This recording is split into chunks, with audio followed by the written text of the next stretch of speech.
Orang-orang yang Anda lihat adalah pegawai, orang-orang yang Anda lihat dia berdasi, orang-orang yang Anda lihat dia punya aktivitas kerja, baik bisnis dan juga jabatan-jabatan tertentu yang dia emban, minta maaf, pada catatan-catatan tertentu ternyata namanya ada di aplikasi online. Ya silakan, Anda mau minum kopi setiap malam, Anda mau berkumpul dengan teman-teman hura-hura berpesta setiap malam, silakan, asal juga kantong Anda bagus. Kita akhirnya menjadi generasi yang patah. Menjadi generasi yang tidak bisa menghadapi tahun keemasan, melainkan menjadi generasi yang penuh dengan kecemasan.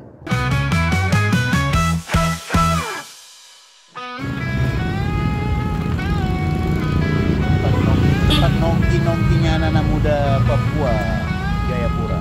Malam minggu, guys.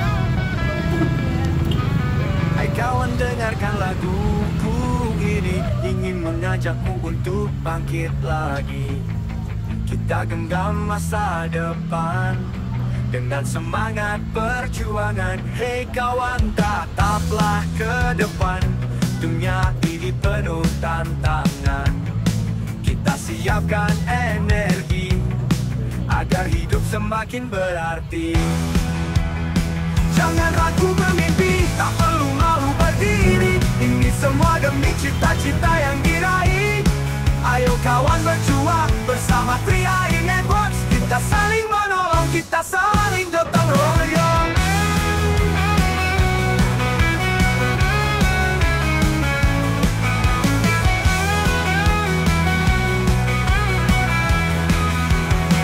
Ayo kawan, jaga semangat, kita raih masa depan dengan giat. Bersama 3i Networks, wujudkan impian menjadi kenyataan. Ayo, ayo!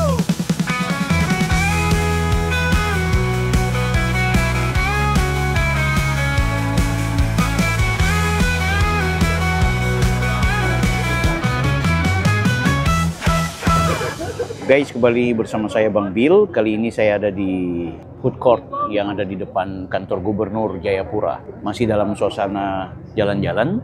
Ini malam minggu kebetulan. Saya merasa bahwa ini konsep yang menarik ketika anak-anak muda kita di malam minggu diberikan ruang di satu titik food court. Kopi, minuman lainnya, dan juga makanan-makanan semua tersedia di sini. Generasi muda, generasi yang sudah dewasa, semua terkumpul di sini. Menarik.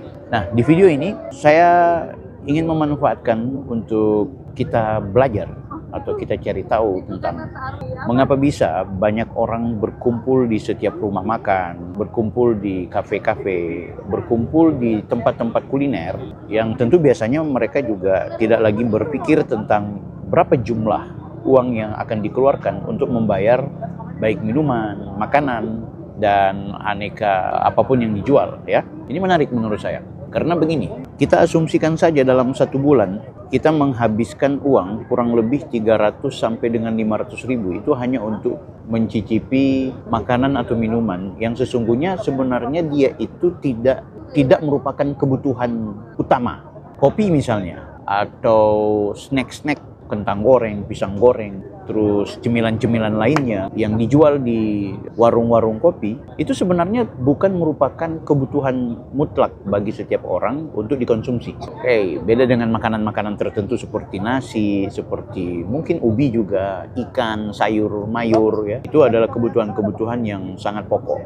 Buah-buahan. Nah, maksud saya yang ingin kita pelajari adalah ada kebiasaan kita oleh karena mengikuti tren, oleh karena kebiasaan bergaul, oleh karena ingin dianggap sebagai orang yang tidak ketinggalan, maka kemudian melakukan aktivitas ngumpul-ngumpul. Sekali lagi, ini bukan persoalan ngumpul-ngumpul baik atau tidak, tapi yang menarik adalah kalau kita mau kalkulasikan selama satu bulan, kita menghabiskan uang kurang lebih 300 sampai dengan 500 ribu, bahkan lebih. Saya bicara paling standar sekali, hanya untuk makanan dan minuman atau cemilan-cemilan yang sebenarnya bukan kebutuhan itu. Dan ini menarik. Padahal kalau kemudian kita belajar lebih jauh, kalau kita mau belajar dengan sistem plugar living misalnya, sebenarnya 300 sampai dengan 500 ribu itu kalau kita tabung atau kita jadikan sebagai pembayaran premi asuransi untuk masa depan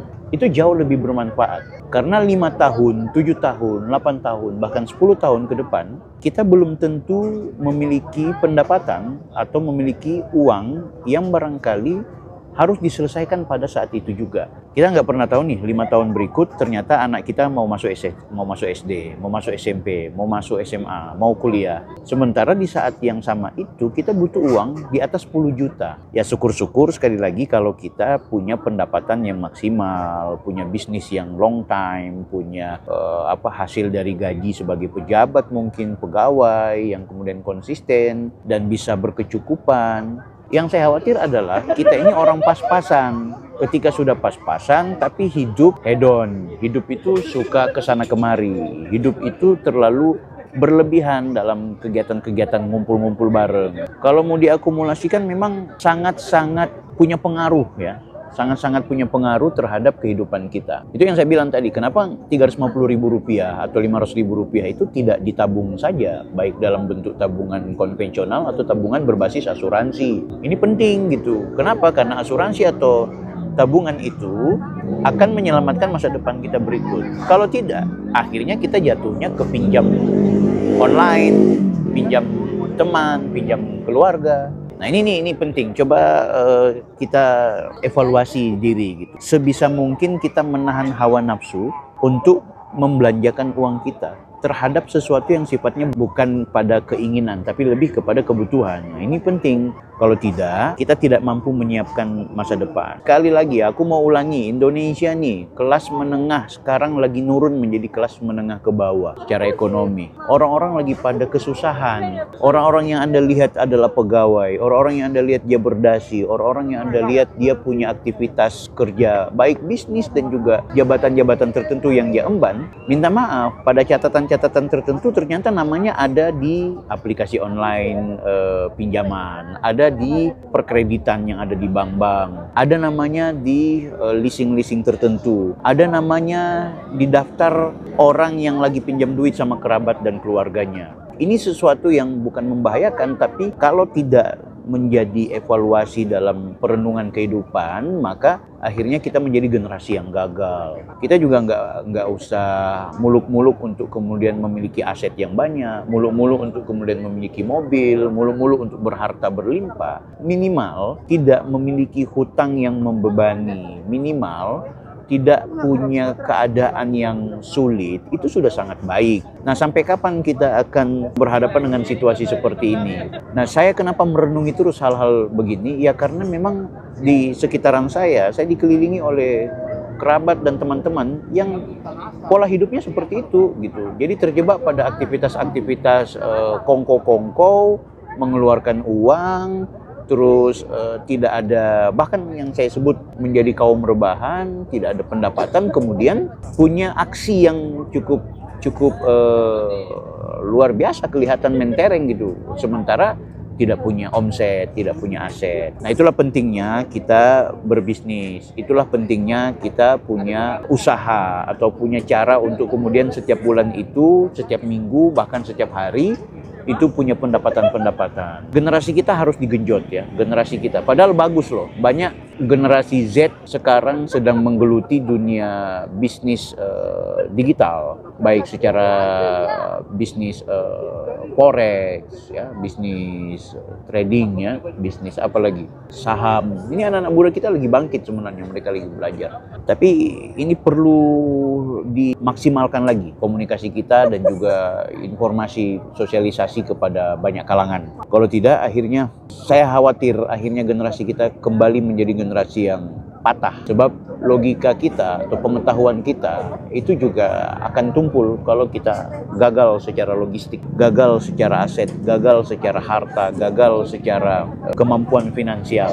Itu penting. Kita udah banyak belajar dari orang-orang yang tidak memiliki aset, tidak memiliki keuangan yang baik, itu biasanya berbarengan dengan sumber dayanya yang akhirnya nggak maksimal, sumber daya yang akhirnya di bawah rata-rata, walaupun tidak semua, tapi pada faktanya demikian. Nah, ini penting ya. Kalau tidak, ya kita akan melihat bagaimana orang-orang yang sebenarnya perlu mendapat perhatian atau perlu belajar lagi dan juga perlu meningkatkan ekonominya, akhirnya gagal. Ya silakan Anda mau minum kopi setiap malam, malam, Anda mau berkumpul dengan teman-teman, hura-hura berpesta setiap malam, silakan. Asal juga kantong Anda bagus, asal juga rekening Anda maksimal, agar tabungan atau asuransi untuk masa depan Anda itu juga memang betul-betul terjamin. Kalau tidak, kita akhirnya menjadi generasi yang patah, menjadi generasi yang tidak bisa menghadapi tahun keemasan, melainkan menjadi generasi yang penuh dengan kecemasan.